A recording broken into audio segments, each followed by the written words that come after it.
Venna's New Idea by Asha Nehemiah. Aunt Malu should have refused to try out Venna's new idea. Trying out her 9-year-old niece's ideas always landed Aunt Malu in trouble. One time, Venna had got her to try the Adopt a Pet plan. This was a wonderful plan that found homes for wounded animals. Aunt Malu couldn't decide which of the pets she adopted gave her more trouble, the myna with the broken wing or the lame mongoose. The myna could copy the sounds of a telephone ringing, the doorbell buzzing, and the pressure cooker whistling. So Aunt Malu kept rushing from kitchen to front door to telephone till she got so tired that she could barely stand. And the mongoose wouldn't stop stealing food from their neighbor's kitchen. The worst was the time Aunt Malu had agreed to make a pair of grass-cutting roller skates as a gift for Venna's father, Mr. Sheshadri. He was Aunt Malu's older brother. He loved gardening and was very proud of his lawn. It was the best lawn in the neighborhood. Venna had come up with the idea of fixing sharp blades onto a pair of skates. This meant that a person would be able to cut grass just by skating over it. It was an absolutely brilliant idea, if it worked. There was great excitement when the gift was put together and wrapped, but the skates were a total failure. To begin with, Mr. Sheshadri found it impossible to skate on the grass. He tripped and fell so many times that he was soon covered with cuts. He stopped trying to skate when he hit his forehead and was left with a bump, which became the color and size of one of his prize-winning brinjals. When Venna tried them on, she found that she could manage to skate over the grass. But instead of cutting the grass, the skates pulled out huge bunches of it. This left big, bald patches on Mr. Sheshadri's beautiful lawn. Mr. Sheshadri was not pleased.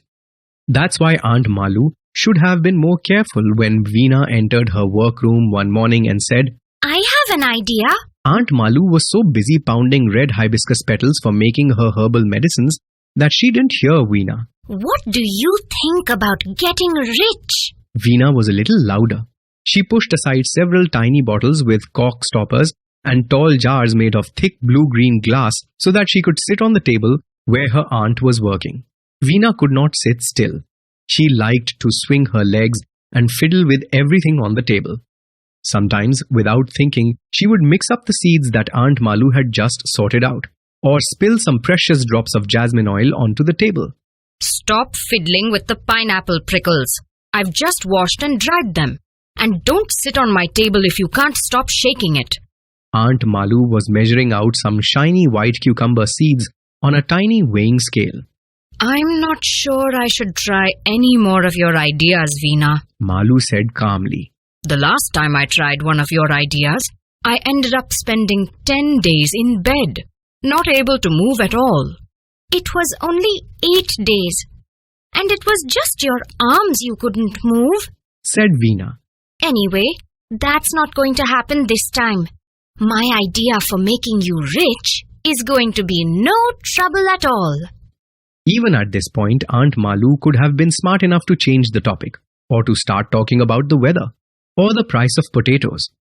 Or wiser still, she should have run from the room as fast as her plump feet could carry her. Instead, she took a deep breath and asked, "So, what do you have in mind this time?" "My idea is simple," said Venna. "Everyone knows you're a wizard with herbs and flowers, that you studied the ancient science of herbs from a holy man who spent 30 years up on a tree in the rainforests of Kerala.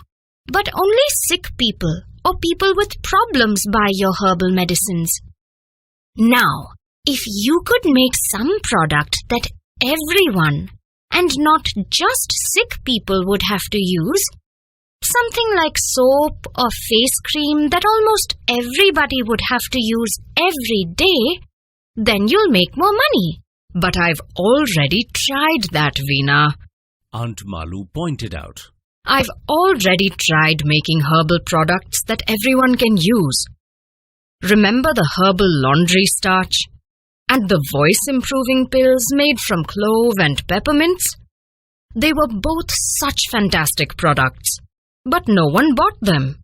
"That's because those two products were, Veena was not sure how to tell her aunt the truth. She thought for a bit and then went on. Those two products were a little ahead of their time. The truth was that the herbal laundry starch made saris and bed sheets so crisp and stiff that these lengths of cloth could actually stand upright on their own, like a tent without pegs.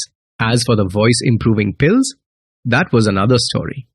Yet Aunt Malu's Malu herbal cures were very popular. Some mornings their front gate was blocked by a long queue of people wanting to buy some herbal medicine or the other. Special favorites were the instant wart removers, the birthmark fading lotion, and the nail-growing cream that helped nails grow overnight. Another bestseller was the range of hair coloring oils. You just had to sleep with the tips of your hair dipped in the oil. There was also the popular inhaler that stopped people from snoring, and a sweet-smelling sachet that could be put under the pillow to stop people from having nightmares. Aunt Malu was in deep thought. She then said firmly, No, Veena. After all my years of special training, I don't want to make an ordinary product. Aunt Malu turned down Veena's idea of becoming rich. She pushed the thoughts of swimming with dolphins and shaking hands with koalas out of her mind. To be able to afford such luxuries, she will have to make ordinary things like herbal soaps and face creams. And she will not do such low things. And so things continued just the way they were. She continued to eat ordinary food and do ordinary things, rice and sambar for every meal, and riding her old bicycle up winding mountain paths and through the fields of rice. No exotic holidays with dolphins and koalas for now.